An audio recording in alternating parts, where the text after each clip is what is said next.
from Wolverhampton Music Service, and in this video I'll be demonstrating the Clarinet Grade 2 piece, A Ballad for Frank.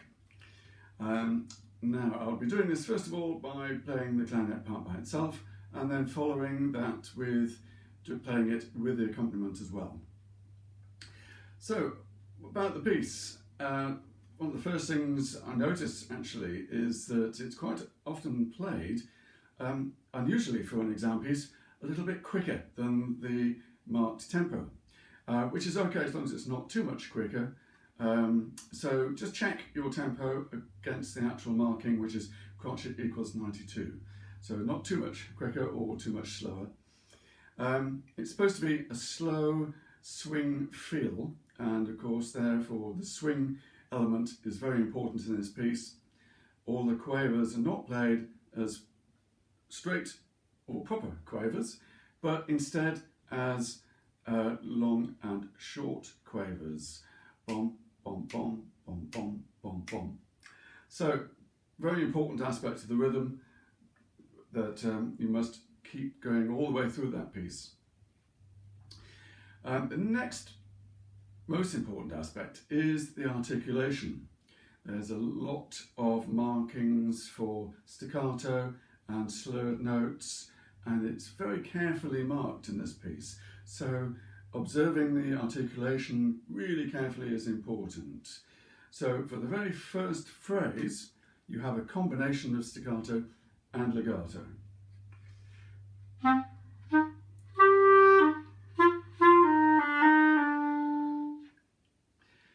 So the first two notes are actually marked as staccato crotchets. So they're really played like quavers with a short gap after each note.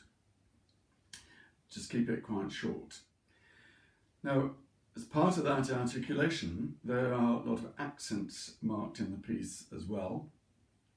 And those are really important. Sometimes they're on the beat, and sometimes they are off the beat to show and emphasize the syncopation of the rhythm. This comes right at the end of the second phrase.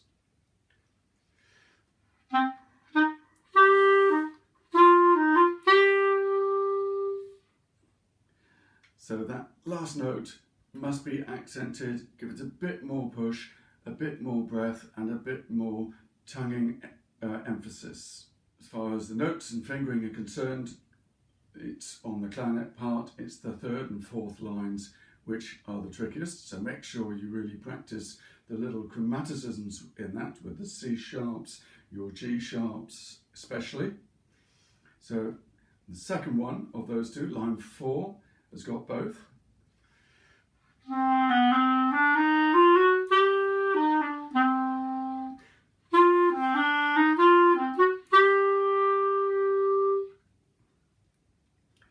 So really important to make those very clear. Let's just check the fingerings for some of those chromatic notes. Second note on the third line is the C sharp. So obviously C with your 3 fingers of the left hand and thumb, and then you add your little finger to the closest key to the third finger for C sharp. So be careful going from D to C sharp, back up again to D.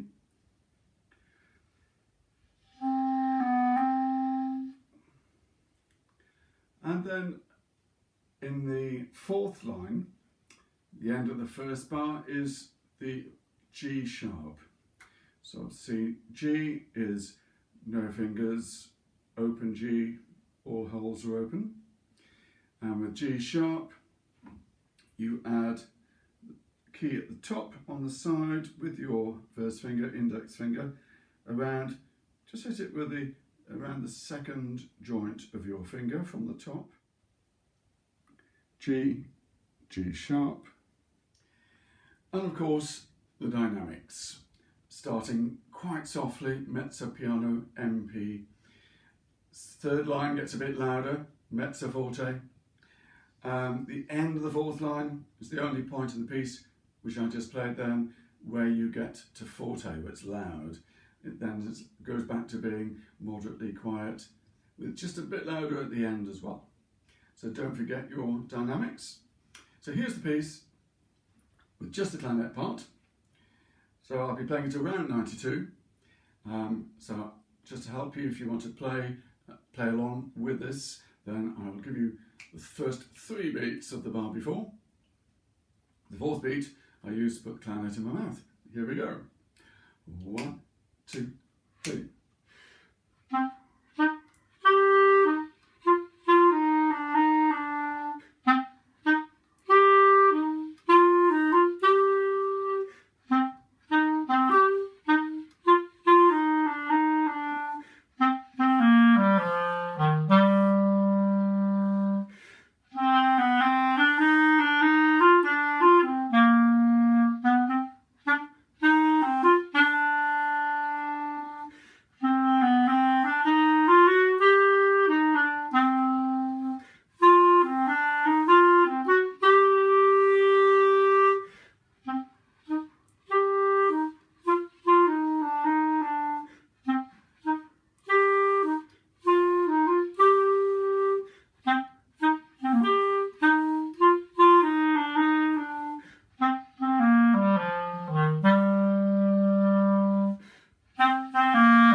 Now I'm going to play the piece of Ballad for Frank with the piano accompaniment as well, which is one I recorded a little bit earlier. So here we go from the beginning.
Thank you, and if you liked it, don't forget to click on like at the end and look out for further videos released by the Wolverhampton Music Service. Thank you.